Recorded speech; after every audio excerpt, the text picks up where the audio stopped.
जय श्री कृष्ण। आप सभी को अहोई अष्टमी की बहुत बहुत शुभकामनाएं। अहोई अष्टमी जैसे कि हम आठे के भी नाम से जानते हैं, और इस बार जो अहोई अष्टमी है वो आ रही है 13 अक्टूबर दिन सोमवार को। तो इसमें जो माताएं होती हैं अपने बच्चों की दीर्घायु, स्वास्थ्य और अच्छे भविष्य की कामना करते हुए अहोई माता, जो कि पार्वती माता का स्वरूप है, उनकी निर्जला व्रत रखती हैं। तारों को देख करके वे अपना व्रत तोड़ती हैं, उन्हें अर्घ दे करके।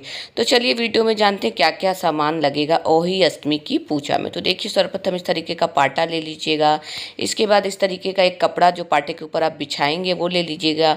इसके बाद यहाँ पर माता अहोई का कैलेंडर जो है आपको बाज़ार में बहुत ही ईजिली मिल जाएगा, तो ये आप ले लीजिएगा, जिसमें कि माता का फ़ोटो बना रहता है, और जितने भी देवतागण हैं उनका भी फ़ोटो अहोई अष्टमी की पूजा में जो होता है वो सब कैलेंडर में बना रहता है, तो ये आप अवश्य ही ले लीजिएगा।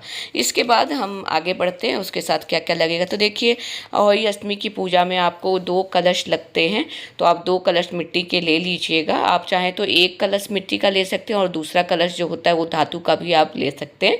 वैसे 2 कलश मिट्टी के ले लीजिएगा। एक में जल भरते हैं और एक में आप अनाज भरते हैं, या फिर बहुत जगह दोनों में ही जल भर देते हैं। तो इस तरीके से आप मिट्टी का कलश जो होगा वो अवश्य ही ले लीजिएगा। इसके बाद यहाँ पर माता का श्रृंगार का सामान जो होगा, अहोई माता को श्रृंगार का सामान चढ़ता है, तो जो भी श्रृंगार का सामान होगा आप वो ले लीजिएगा। इसके बाद साथ ही माता के लिए चुन्नी भी ले लीजिएगा, क्योंकि श्रृंगार के सामान के साथ ही हम माता को चुन्नी भी जो होगा वो ओढ़ाएंगे। तो लाल रंग की चुन्नी कोशिश करें कि मिल जाए, आपको बाज़ार में ईजिली मिल जाएगी, तो लाल रंग की चुन्नी ले लीजिएगा। उसके बाद सास को बायना दिया जाता है, तो इस तरीके से साड़ी, कपड़ा, जो भी हो बायना, श्रृंगार का सामान, कुछ पैसे, मिठाई, तो ये सास को पूजा के बाद बायना दिया जाता है, तो बायना ले लीजिएगा। उसके बाद यहाँ पर अनाज का एक कटोरा ले लीजिएगा, जिसमें आप कुछ अनाज हों, जैसे कि आपका गेहूँ, बाजरा, चावल, कुछ भी अनाज होना चाहिए, तो अनाज आप जरूर से ले लीजिएगा। अब हम लोग आगे बढ़ते हैं, उसके बाद कौन कौन सी और बेसिक सामग्री चाहिए, तो चलिए उसकी शुरुआत करते हैं। तो देखिए, सर्वप्रथम आप इस तरीके से पुष्प ले लीजिएगा, और साथ में दुर्वा अवश्य ही लीजिएगा, इत्र ले लीजिएगा। दुर्वा जो होता है भगवान श्री गणेश को बहुत ही प्रिय होता है। सिंदूर ले लीजिएगा। उसके बाद यहाँ पर बताशे का भोग लगता है, या फिर जो भी आपके यहाँ भोग लगता हो क्षेत्र के हिसाब से वो ले लीजिएगा। और यहाँ पर आप कलश में जल भर करके ले लीजिएगा।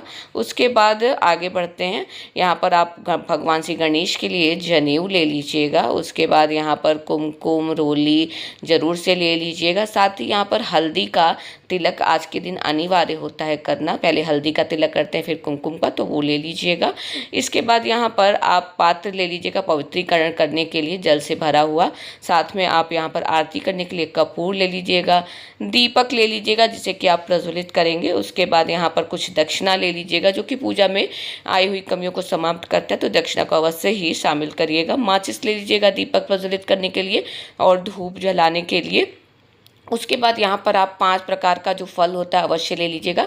इसकी पूजा में, जो अहोई अष्टमी की पूजा होती है, उसमें मूली बहुत ही ज़रूरी होता है चढ़ाना, साथ ही सिंघाड़ा। तो मुझे सिंघाड़ा मिला नहीं है, तो अगर आपको सिंघाड़े मिल जाए, पानी फल जिसे कहते हैं, तो वो आप अवश्य ही ले लीजिएगा, ज़रूर से शामिल आप करिएगा। उसके बाद यहाँ पर आप देख रहे हैं बायना है, तो ये ले लीजिएगा। साथ ही यहाँ पर देखिए, आपकी जो शादी की चुन्नी, पीलिया जो भी हो, जिसे ओढ़ करके आप पूजा करें, तो वो अवश्य ही ले लीजिएगा। साथ ही शाहू माता की माला आती है, वो भी आप अवश्य ही शामिल करिएगा। तो इस प्रकार से ये पूजा की सामग्री है जो आपको ले। तो नेक्स्ट वीडियो में हम जानेंगे कि अहोई अष्टमी की पूजा विधि कैसे करनी है। इस वीडियो में आपको समझ में आ गई होगी कि पूजा की सामग्री क्या क्या लगेगी, जिससे कि हम पूजा करेंगे। तो प्लीज़ दोस्तों, मेरे साथ बने रहिए, मेरे चैनल को लाइक करिए, सब्सक्राइब करिए, ताकि कोई भी मैं वीडियो अपलोड करूं तो आप तक बहुत ही आसानी से पहुंच सके। जय श्री कृष्ण। आप सभी को जय अहोई माता की।